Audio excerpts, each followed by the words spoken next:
Bonjour à tous. La Gemara dans Psachim Yud Gimel Amud Aleph nous dit la chose suivante.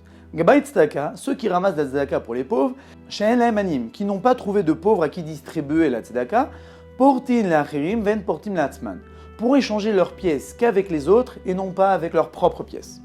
J'explique la Gemara. La Gemara nous dit que les gens qui ramassent donc l'aumône pour les pauvres et n'ont pas trouvé de pauvres à qui donner cet argent. Le problème c'est qu'à l'époque, beaucoup de gens donnaient des pièces en cuivre.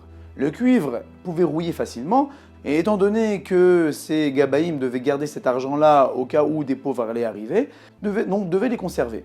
Alors ils devaient changer ces pièces en cuivre avec des pièces en argent. Et là, la Gemara nous dit qu'ils ne devaient à aucun cas échanger les pièces en cuivre avec leurs propres pièces en argent, mais devaient les échanger avec des pièces en argent d'autres personnes. Et là, la Gemara nous explique pourquoi. Parce qu'en fait, il y a un passou qui nous dit « Veitem neki me Hashem ou me Israël ». Vous devrez être propre devant Dieu et devant le peuple d'Israël. Pour éviter d'éveiller tout soupçon, puisque si les gens allaient voir ces pièces en cuivre chez ces gabaïm, allaient se dire « Ah, ils n'ont pas ramassé pour les pauvres, ils ont ramassé pour leur propre poche ». Alors que ce n'est pas vrai, ils ont juste échangé.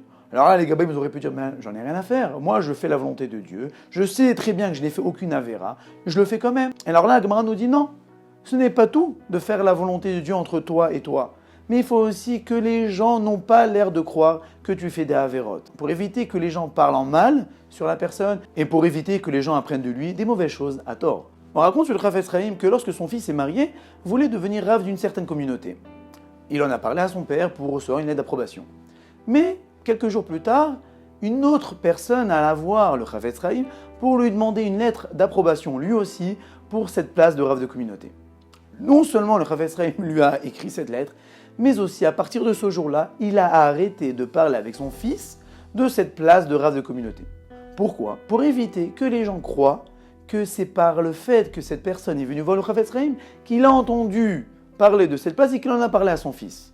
Alors que ce n'est pas vrai, mais pour éviter de réveiller les soupçons, le Chafetz Chaim a cessé de parler avec son fils à ce sujet-là.